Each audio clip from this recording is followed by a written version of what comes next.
Abra sua Bíblia comigo, no primeiro livro da Bíblia, Gênesis, capítulo 16. Gênesis capítulo 16. Deixe aberto aí, só para eu te contar algo antes de nós lermos o texto. O tema dessa mensagem é Aprendendo com Agar no Deserto. Agar era uma serva, uma escrava de uma mulher chamada Sarai, casada com Abrão. Não é Abraão, não, é Abrão.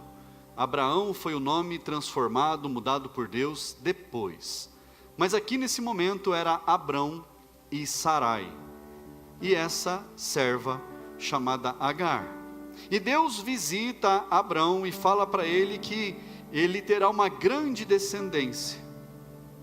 E então Sarai, e a conversa que ela é longa, não é rápida, mas Sarai, ela fala para Abrão: Abrão, eu já estou velha, não posso ter filhos, você já está com mais de 80, então vamos fazer o seguinte, você tem relações com Agar, e o filho da minha serva será meu filho.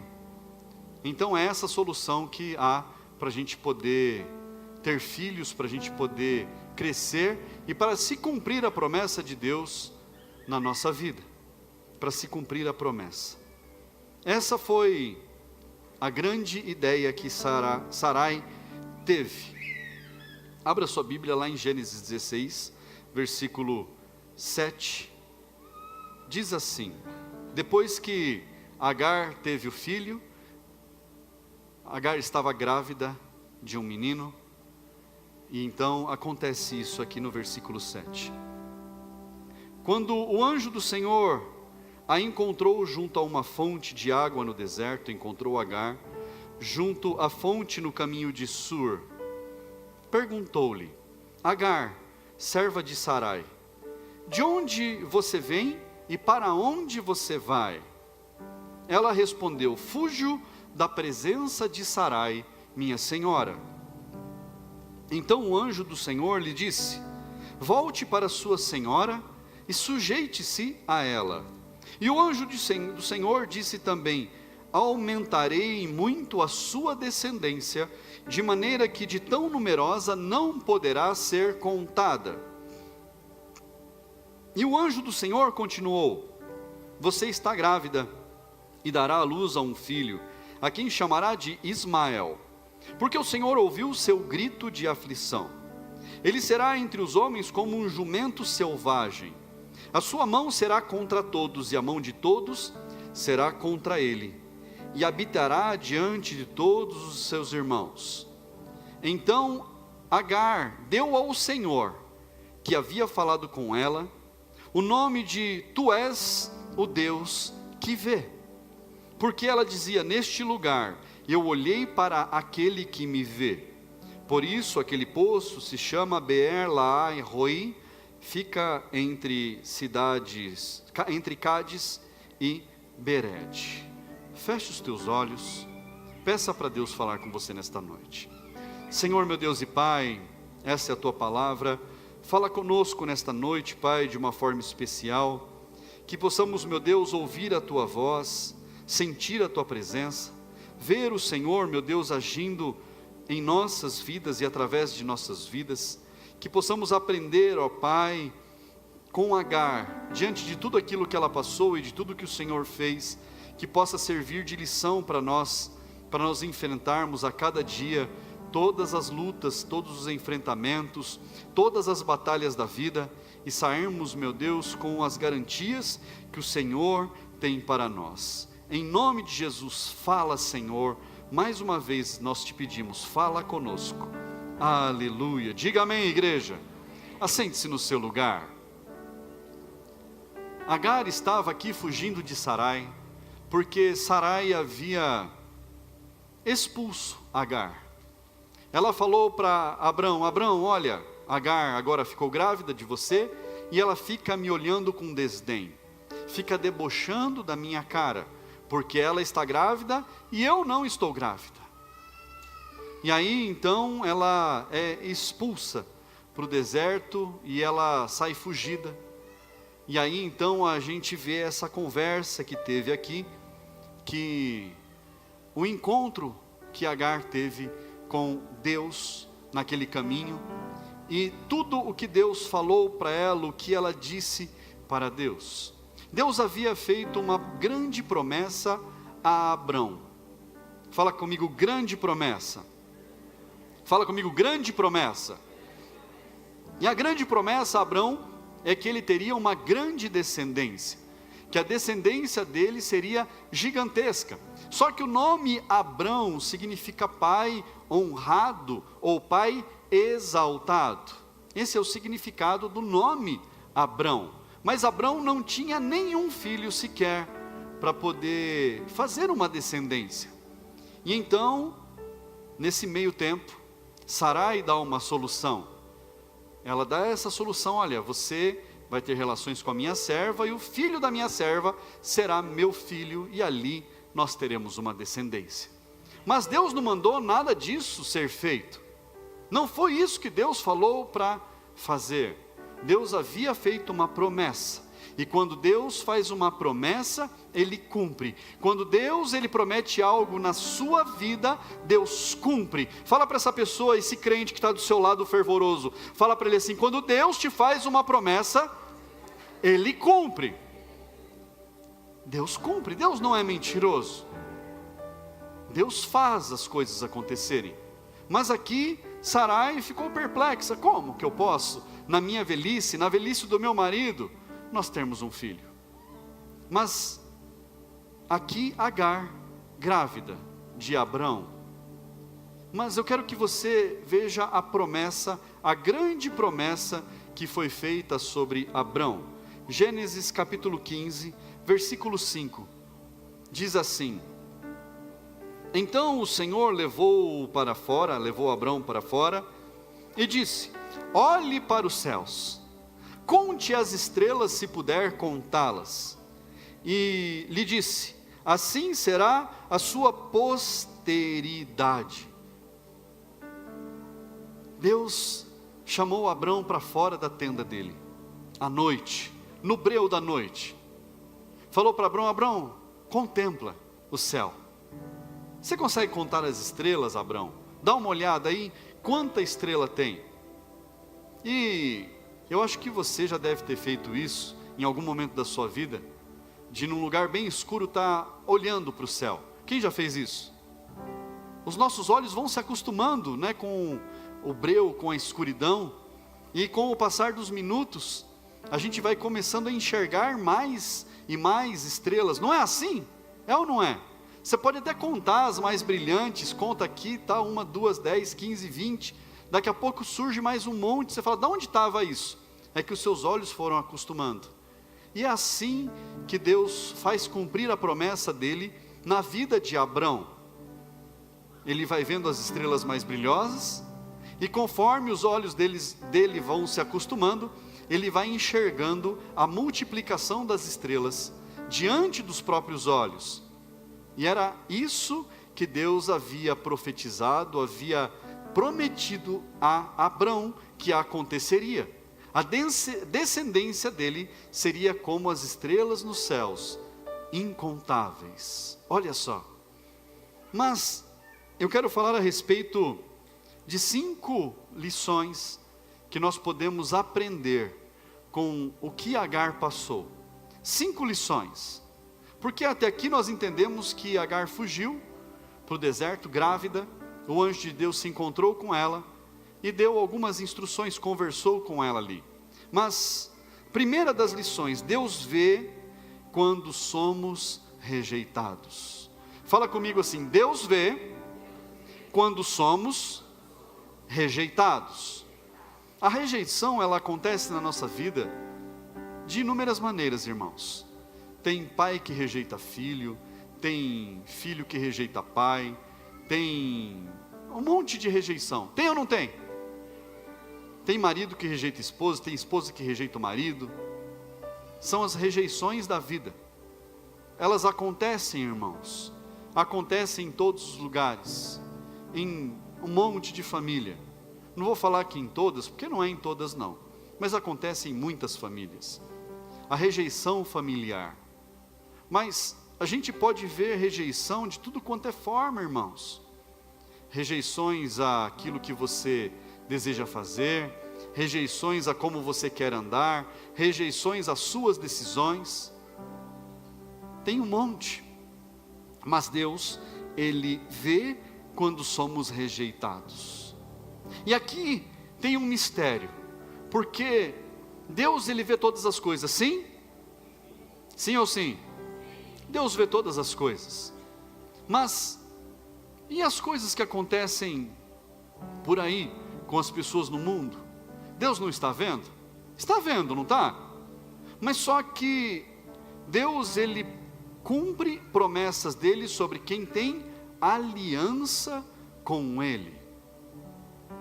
E aqui está uma grande justiça. Porque Deus, Ele é amor, mas Deus também é justiça. Deus é justo. E eu vejo tantas pessoas, eu tenho certeza que você já viu, pessoas falando assim: nossa, mas será que Deus existe? Porque tem fome na África, tem fome não sei aonde, será que Deus não vê a maldade do ser humano? Pais matando filhos, filhos matando pais. Deus vê todas essas coisas, irmãos, vê ou não vê? Mas o que Deus tem a ver com isso? Se fomos nós mesmos que causamos, se é o próprio ser humano que causou todos os problemas, será que Deus não podia, num estalar de dedos, fazer uma mágica, um milagre, e resolver todos os problemas da humanidade? Seria fácil demais, irmãos. Ninguém precisaria ter consciência, nós não precisaríamos ser humanos, bastaria a gente ser um monte de robô. Pronto, acabou o problema da humanidade, não tem mais problema. Mas Deus, no estalar de dedos, podia fazer a terra inteira se dissipar, desaparecer, encerrar a nossa vida por completo. Podia ou não podia? Claro que pode. Ele pode todas as coisas.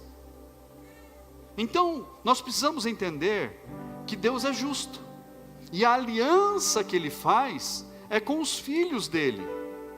Deus fez uma aliança com você e com a sua casa. Sabe por quê?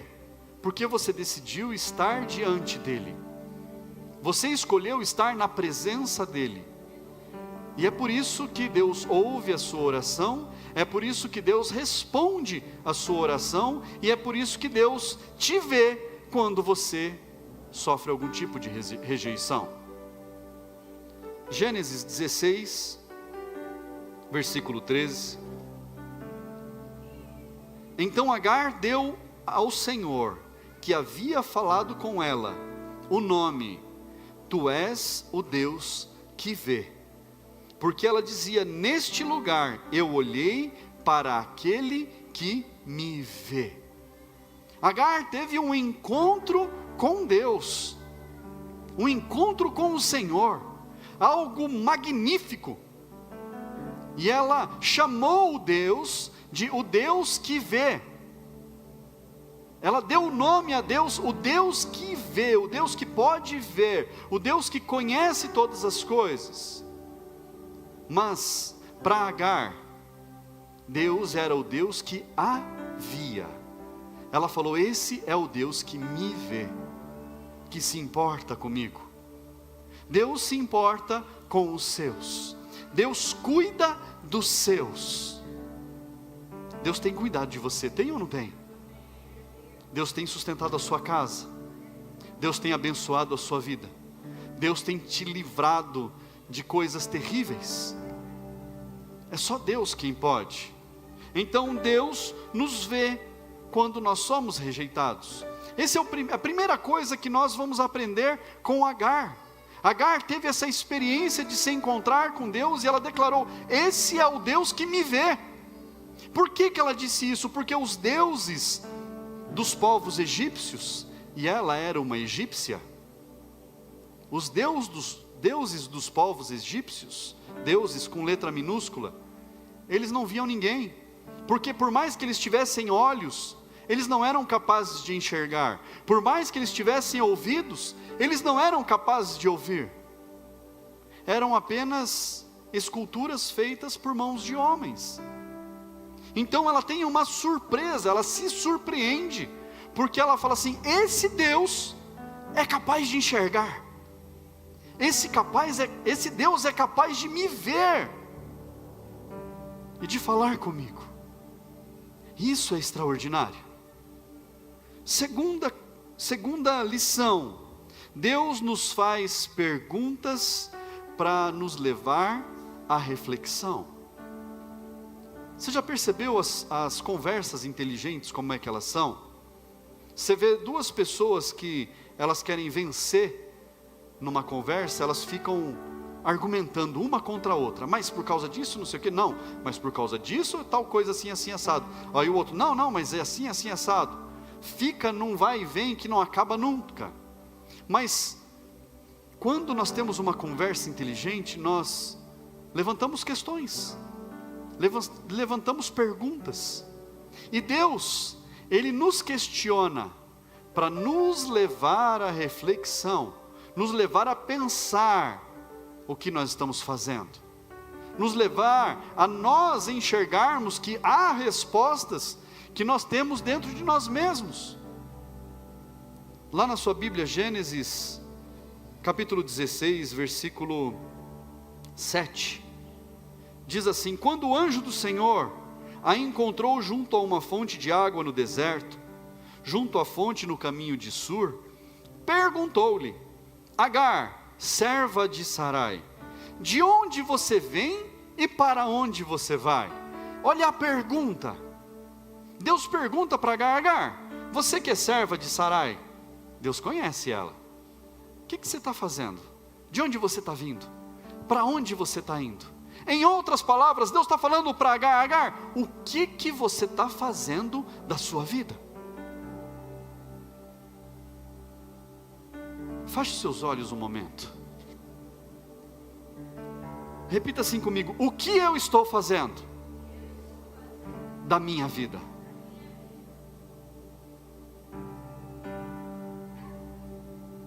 Pode abrir seu olho.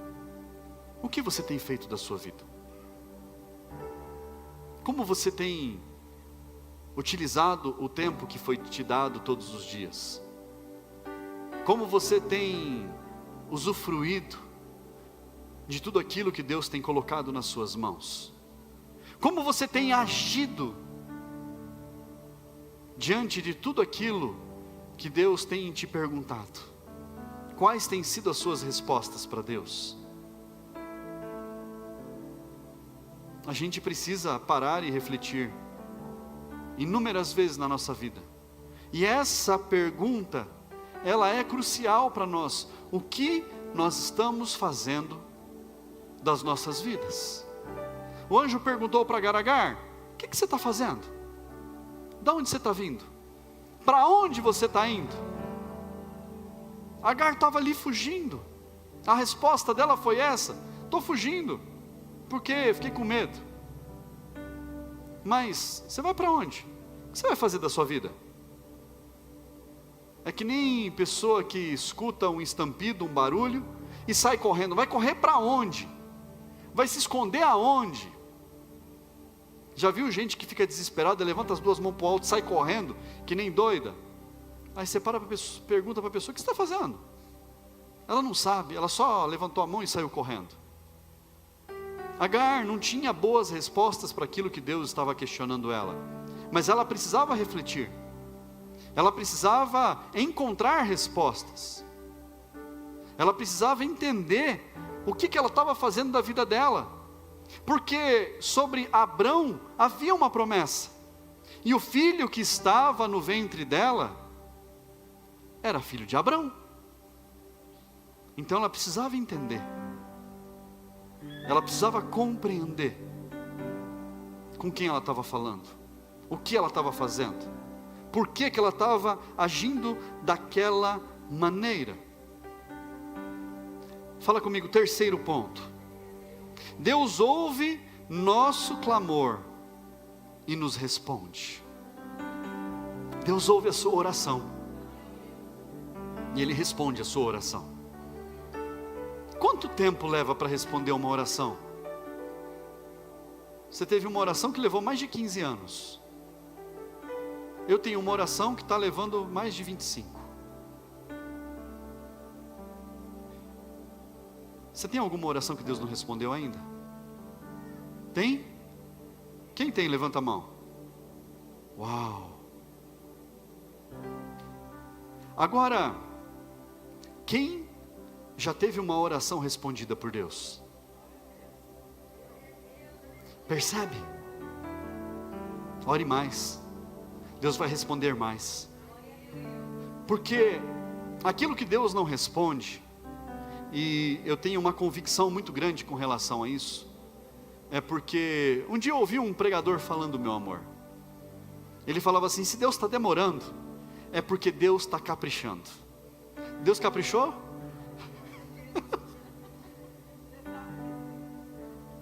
Deus está caprichando. Pastor, e se Deus nunca responder? Ele deixa de ser Deus por causa disso? Continua. Ele continua sendo Deus. Ele pode falar para nós: olha, a sua oração, a resposta é não. Ele pode falar para você: olha, da sua oração, a sua resposta é sim. Ele pode falar também: ó, da sua oração, não está na hora ainda. Ou simplesmente ficar quieto, porque Ele não quer te responder. Porque talvez a gente precise compreender que essa nossa oração precisa ser remodelada, talvez. Mas Deus ouve e responde as nossas orações. Gênesis 16, versículo 11, diz assim: e o anjo do Senhor continuou: você está grávida e dará à luz um filho, a quem chamará Ismael, porque o Senhor ouviu o seu grito de aflição. Ele será entre os homens como um jumento selvagem, a sua mão será contra todos e a mão de todos será contra ele, e habitará diante de todos os seus irmãos. Deus fez promessas e garantias para o futuro do bebê, que ainda estava na barriga. Deus falou: olha, você vai ter um filho, o nome dele vai ser Ismael, dele vai surgir uma grande nação, serão os ismaelitas. Os ismaelitas vão gerar os muçulmanos, que são os do Islã hoje. Olha só, uma grande nação. Mas só que Sarai não, Agar teve uma resposta. Agar precisava de uma resposta de Deus. Agar precisava ouvir a voz do Senhor. E Deus não apenas respondeu, como deu uma garantia para o futuro dela. E esse é o terceiro ponto. Mas para nós entrarmos nos dois últimos pontos, eu quero que você entenda o que aconteceu. Agar voltou, ficou quietinha no canto dela, servindo a Sarai, deu à luz ao menino Ismael. Abrão chamou ele de Ismael. Ismael cresceu forte, e quando Ismael estava com 13 anos de idade, Deus visitou Abrão e Sarai, e falou para ele: olha, você será um pai de uma grande nação, então seu nome será Abraão. E Sarai mudou o nome para Sara. E depois de 1 ano, Sara teve um filho, chamado Isaque, o filho da promessa. Mas quando nasceu Isaque, Sara ficou temerosa, porque ela começou a ver as atitudes de Ismael com relação a Isaque criancinha. E ela falou: olha, Abraão, não está dando, o convívio não está bom, eu estou vendo aí o que está acontecendo. Ismael fica diminuindo Isaque, Ismael fica provocando Isaac: eu não quero mais Agar, nem esse menino aqui com a gente, porque o meu filho é Isaac.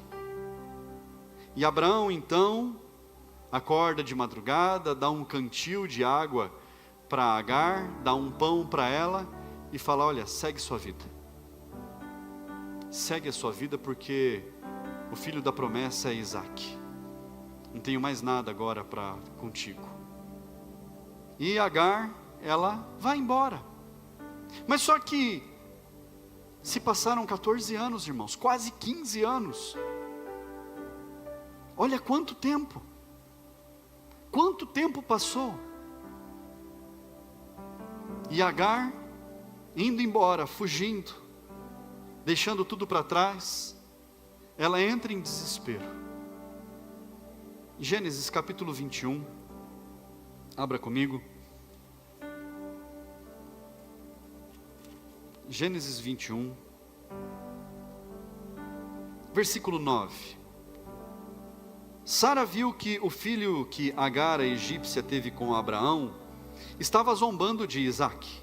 Então Sara disse a Abraão: mande embora essa escrava e o filho dela, porque o filho dessa escrava não será herdeiro com o meu filho Isaque. Abraão ficou muito incomodado com isso, por causa de seu filho, mas Deus disse a Abraão: não fique incomodado por causa do menino e por causa da escrava. Faça tudo o que Sara disser, porque por meio de Isaque será chamada a sua descendência. Mas também o filho da escrava farei uma grande nação, porque ele é seu descendente. Na manhã seguinte, Abraão levantou-se de madrugada, pegou o pão e um odre de água, pôs tudo sobre as costas de Agar, deu-lhe o menino e a despediu. Ela saiu andando sem rumo pelo deserto de Berseba. Quando acabou a água que havia no odre, Agar colocou o menino debaixo de um dos arbustos e, afastando-se, foi sentar-se em frente à distância de um tiro de arco, porque dizia: assim não verei o menino morrer. E sentando-se em frente dele, levantou a voz e chorou. Agar entrou em desespero aqui. Ela falou: acabou a água. Fala comigo: acabou a água. O que eu vou fazer agora? Como é que vai ser a minha vida? Há 3 anos atrás, 3 anos e meio, mais ou menos, ou 4 anos, a cidade de Rio das Pedras passou por uma grande dificuldade de escassez de água. Quem lembra disso? Eu não vou levantar a mão porque eu não estava aqui. Mas nós ouvimos falar da grande dificuldade que toda a cidade passou. Faltava água, tinha bairro que não conseguia ser abastecido. Era assim ou não era? Difícil para fazer comida, para tomar banho, quase que missão impossível. Foi um caos. Mas não era a água para fazer o alimento, a água para tomar banho, a água para lavar a roupa que estava faltando. Para Agar, era apenas um cantil de água que tinha acabado. E Agar entra em desespero. Agar conhecia Deus, conhecia, irmãos? Agar tinha tido um encontro com o Senhor, tinha ou não tinha? Agar tinha dado um nome para aquele Deus que ela tinha se encontrado, tinha ou não tinha? Mas ela entra em desespero por causa de uma porção de água. Muitas vezes, irmãos, na nossa vida, a gente entra em desespero por uma coisa que parece tão banal. É ou não é? É ou não é, irmãos? Você não é fraco por isso. Mas aquilo é apenas a gota d'água. A última coisa que aconteceu, que você já estava sobrecarregado, sobrecarregada, já estava passando por dificuldades, por lutas, as suas emoções estavam à flor da pele, e então você se desespera por algo que aos olhos de outras pessoas é tão simples, tão banal. É ou não é, irmãos? É ou não é? Eu já vi gente desesperada perdendo as estribeiras por tanta coisa pequena, irmãos. Mas você vai ver, não é aquilo o problema. O problema é tudo que está acontecendo na vida daquela pessoa. O problema é tudo que ela está vivendo. Todas as dificuldades, todas as batalhas do dia a dia, todas as intempéries, as rejeições, as lutas, os desafios. E aí simplesmente vem algo que parece que acionou um gatilho e a pessoa desabou. É ou não é assim? Aconteceu com Agar.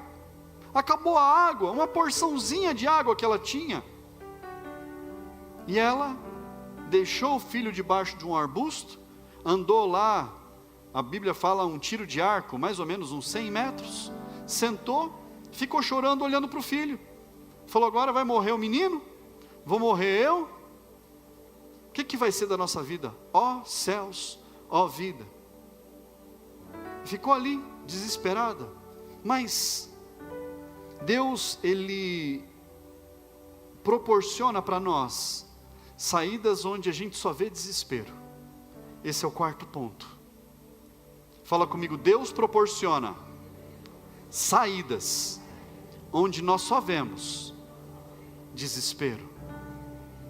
Gênesis 21, 19 diz assim: então Deus lhe abriu os olhos, e ela viu um poço de água, e indo até o poço, encheu o odre de água, e deu de beber ao menino.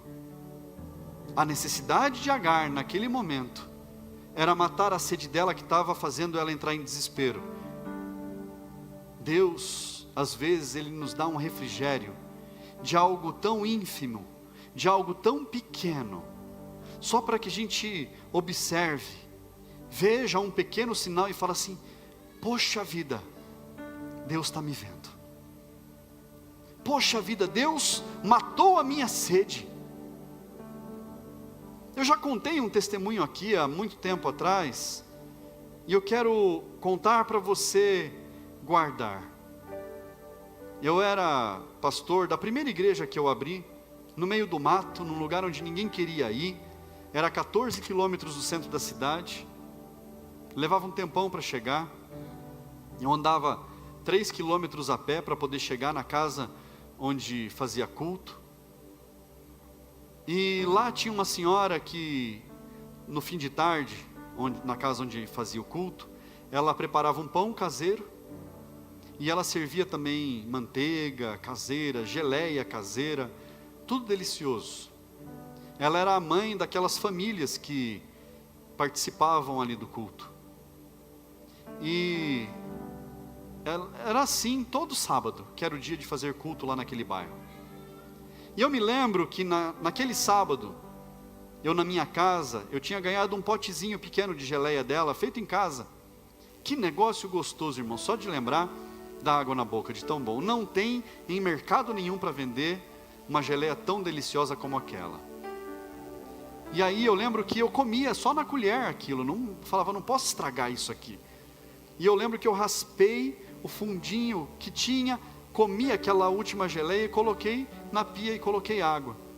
E no meu coração eu pensei assim, como seria bom se eu ganhasse um pote de geleia de novo dela.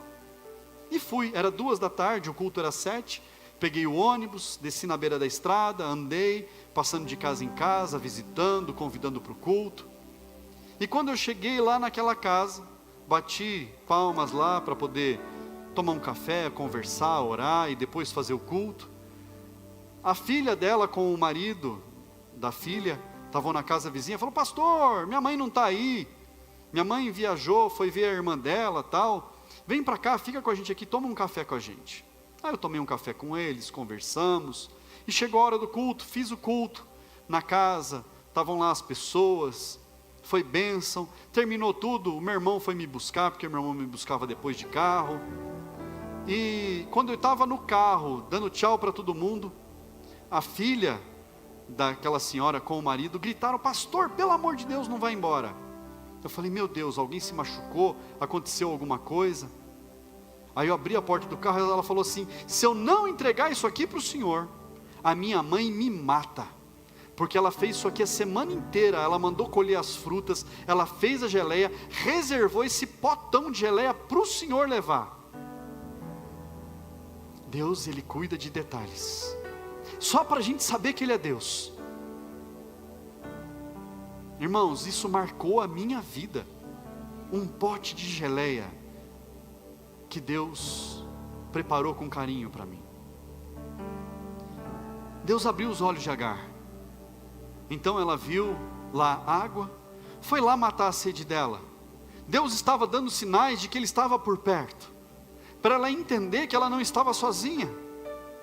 Deus, Ele proporciona para nós os livramentos onde a gente não é capaz de ver na frente, a gente não consegue enxergar adiante, mas Deus nos dá a solução.